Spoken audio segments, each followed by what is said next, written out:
So hi ನಮಸ್ಕಾರ ಎಲ್ರಿಗೂ, welcome back to another video. ಇವತ್ತೊಂದು ಟಾಪಿಕ್ ಏನು ಮಾತಾಡ್ತಾ ಇದ್ದೀವಿ ಅಂದರೆ, ಸೊ ಯಾಕೆ ನಾವು ದಪ್ಪ ಆಗ್ತಾಯಿಲ್ಲ, ಏನು ಪಾಯಿಂಟ್ಸ್, ಅದಕ್ಕೆ ನಾವೇನು ಮಿಸ್ಟೇಕ್ ಮಾಡ್ತಾಯಿದ್ದೀವಿ ಅಂತ ನಾನು ನಿಮಗೆ ಹೇಳಕೊಟ್ಟಿದ್ದೀನಿ. ಸೊ ನಾನು ಕೂಡ ಒಂದು ವರ್ಷದಿಂದ ಇದನ್ನೇ ಮಾಡ್ತಾಯಿದ್ದೆ. ರಿಸಲ್ಟ್ ಬರ್ತಾಯಿಲ್ಲ. ಏನಕ್ಕೆ ಬರ್ತಾಯಿಲ್ಲ? ತಪ್ಪುಗಳನ್ನ ಮಾಡ್ತಾಯಿದ್ದೀನಿ. ತಪ್ಪುಗಳನ್ನ ಮಾಡಿ ಆ ತಪ್ಪುಗಳಿಂದ ಒಂದು ಸರಿಯಾಗಿದೆ, ಅದೇ ಇವತ್ತು ರಿಸಲ್ಟ್ ಬಂದಿರೋದು, ಅಷ್ಟೇ, ಇನ್ನೇನಿಲ್ಲ. ಸೊ ಅದನ್ನು ಹೇಳ್ತೀನಿ. ಸೊ ಇನ್ನು ಯಾರು ಸಬ್ಸ್ಕ್ರೈಬ್ ಮಾಡ್ಕೊಂಡಿಲ್ಲ, ಸಬ್ಸ್ಕ್ರೈಬ್ ಮಾಡ್ಕೊಂಬಿಡಿ. ಸೊ ಬನ್ನಿ ವಿಡಿಯೋ ಸ್ಟಾರ್ಟ್ ಮಾಡೋಣ. ಸೊ ಮೊದಲನೇದಾಗಿ ನೀವು ಮಾಡ್ತಾರೋ ವರ್ಕೌಟ್ ಹೇಗಿದೆ ಅಂತ ನನಗೆ ಗೊತ್ತಿಲ್ಲ, ಬಟ್ ನಾನು ಹೇಳ್ತೀನಿ. ಸೊ ಒಂದು ದಿನಕ್ಕೆ ಅಥವಾ ಒಂದು ವಾರಕ್ಕೆ ಒಂದು ಮಸಲ್ ಗ್ರೂಪ್ನ ಜಸ್ಟ್ ನಾವು 2 to 3 ಟೈಮ್ ಅಷ್ಟೇ ಟ್ರೈನ್ ಮಾಡಬೇಕು.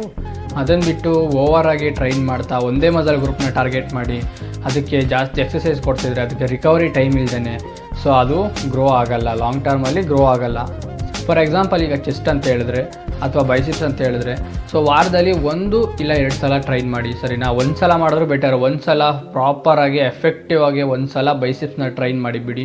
ಸೊ ವಾರಕ್ಕೆ ಒಂದು ಸಲ ಬೈಸಿಪ್ಸು, ಒಂದು ಸಲ ಟ್ರೈಸಿಪ್ಸು, ಒಂದು ಸಲ ಬ್ಯಾಕು, ಒಂದೊಂದು ಸಲ ಚೆಸ್ಟು, ಈ ರೀತಿ ಮಾಡ್ತಾ ಬರೋದಾದರೆ ಸೊ ಆರಾಮಾಗಿ ನಿಮಗೆ ರಿಕವರಿಗೆ ಟೈಮ್ ಸಿಗುತ್ತೆ. ಒಂದು ಮಸಲ್ ಗ್ರೂಪ್ನ ಒಂದು ಸಲ ಟ್ರೈನ್ ಮಾಡಿ ಬೇರೆದಕ್ಕೆ ರೆಸ್ಟ್ ಕೊಟ್ಟರೆ ರಿಕವರಿಗೆ ತುಂಬ ಟೈಮ್ ಸಿಗುತ್ತೆ. ಸೊ ಅದರಿಂದ ಬೇಗ ರಿಕವರಿಯಾಗಿ ಮಸಲ್ ಗ್ರೋನ ನೀವು ಕಾಣ್ಬೋದಾಗಿರುತ್ತೆ. ಸೊ ಎರಡನೇದು ಫುಡ್ ಅಂತ ಹೇಳಿದ್ರೆ, ಸೊ ಕ್ಯಾಲ್ರಿ ತುಂಬ ಇಂಪಾರ್ಟೆಂಟ್ ಆಗಿರುತ್ತೆ. ಕ್ಯಾಲ್ರೀಸ್ ಮತ್ತು ಪ್ರೋಟೀನ್ ಬಗ್ಗೆ ಆಮೇಲೆ ಮಾತನಾಡ್ತೀನಿ.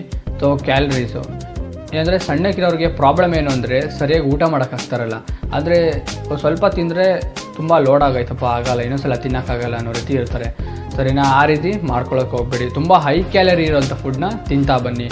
ಎಕ್ಸಾಂಪಲ್ ಡ್ರೈ ಫ್ರೂಟ್ಸ್ ಆಗ್ಬೋದು. ಇಷ್ಟು ಡ್ರೈ ಫ್ರೂಟ್ಸಲ್ಲಿ ಒಂದು 500 ಗ್ರಾಮ್ ಕ್ಯಾಲರಿ ಇರುತ್ತೆ. ಅದೇ ಇಷ್ಟು ಅನ್ನದಲ್ಲಿ ಎರಡು ಬೌಲ್ ತೊಗೊಂಡ್ರೆ ಅದರಲ್ಲಿ 500 ಗ್ರಾಮ್ ಬರುತ್ತೆ. ಸೊ ಬೆಟರ್ ನೀವೇ ಚೂಸ್ ಮಾಡ್ಕೊಳ್ಳಿ, ಯಾವ್ದು ಬೇಕು, ಇದು ಬೇಕಾ ಅಂತ, ಸರಿನಾ? ಸೊ ಅದರಿಂದ ಜಾಸ್ತಿ ಡ್ರೈ ಫ್ರೂಟ್ಸ್ನ ಯೂಸ್ ಮಾಡ್ತಾ ಬನ್ನಿ. ಹೈ ಕ್ಯಾಲರಿ ಫುಡ್ ಅಂತ ಗೂಗಲ್ ಸರ್ಚ್ ಮಾಡಿ, ಸೊ ಅದು ಬರುತ್ತೆ, ಅದನ್ನು ಕನ್ಸ್ಯೂಮ್ ಮಾಡ್ತಾ ಬನ್ನಿ, ಸರಿನಾ? ಪೀನಟ್ ಬಟರ್ ಆಗಿರ್ಬೋದು, ಮತ್ತು ಓಟ್ಸ್ ಆಗಿರ್ಬೋದು, ಜ್ಯೂಸ್ ಮಾಡ್ತಾ ಕುಡಿತಾ ಬನ್ನಿ. ಓಟ್ಸ್ನ ಹಂಗೆ ತಿನ್ನೋಕ್ಕಾಗಲ್ಲ ಬೇಯಿಸಿ, ಸೊ ಜ್ಯೂಸ್ ಮಾಡ್ತಾ ಕುಡಿತಾ ಬನ್ನಿ. ಪೀನಟ್ ಬಟರು, ಓಟ್ಸು, ಬನಾನಾ, ಈ ರೀತಿ ಹೈ ಕ್ಯಾಲರಿ ಫುಡ್ನ ಕನ್ಸ್ಯೂಮ್ ಮಾಡ್ತಾ ಬನ್ನಿ. ಸೊ 100% ವರ್ಕ್ ಆಗುತ್ತೆ. ಸೊ ಮೂರನೇ ಪಾಯಿಂಟ್ ಕಡೆ ಬರೋದಾದರೆ ಕನ್ಸಿಸ್ಟೆನ್ಸಿ. ಸೊ ಕನ್ಸಿಸ್ಟೆನ್ಸಿ ಇಲ್ಲದೇ ಸೊ ಏನೂ ಮಾಡೋಕ್ಕಾಗಲ್ಲ. ನೀವು ಒಂದು ತಿಂಗಳು ಮಾಡೋದು ಡಯಟನ್ನ ಸ್ವಲ್ಪ 1 kg 2 kg ದಪ್ಪ ಆದ ತಕ್ಷಣ ಬಿಟ್ಬಿಡೋದು, ಇದೆಲ್ಲ ಮಾಡೋಕ್ಕೆ ಹೋಗಬೇಡಿ, ಸರಿನಾ? ಒಂದು ಪ್ರಾಪರಾಗೆ 1 year 1.5 year ಮಾಡಿ, ಸರಿನಾ? 1 year 1.5 year ಮಾಡಾದಮೇಲೆ ಸೊ ಕನ್ನಡಿ ಮುಂದೆ ನಿಂತ್ಕೊಂಡು ನೋಡಿ, ನೀವೇ ಶಾಕ್ ಆಗ್ತೀರಾ, ಸರಿನಾ? ಕನ್ಸಿಸ್ಟೆನ್ಸಿ ಇದ್ದರೆ ಸೊ ಏನು ಬೇಕಾದರೂ ಮಾಡ್ಬೋದು, ಸರಿನಾ? ಕನ್ಸಿಸ್ಟೆನ್ಸಿ ಇದ ಮೇಯ್ನ್ ಮ್ಯಾಟರ್. ಈ ರೀತಿ ಒಂದು ಕರೆಕ್ಟಾಗಿರೋ ಪ್ರಾಪರ್ ವರ್ಕೌಟ್ ಪ್ಲ್ಯಾನ್ ಮತ್ತು ಡಯಟ್ ಪ್ಲ್ಯಾನ್ನ ಇಟ್ಕೊಂಡು ಕನ್ಸಿಸ್ಟೆನ್ಸಿಯಾಗಿ 1.5 year ನೀವು ಕಷ್ಟಪಟ್ಟರೆ ಆರಾಮಾಗಿ ಮಸಲ್ ಗ್ರೋತ್ ಅನ್ನೋದನ್ನು ನೀವು ಕಾಣುವಾಗಿರುತ್ತೆ. ಸೊ ಕೊನೆಯದಾಗಿ ಇದು ನನ್ನ 3 ಟಿಪ್ಸ್ ಆಗಿತ್ತು.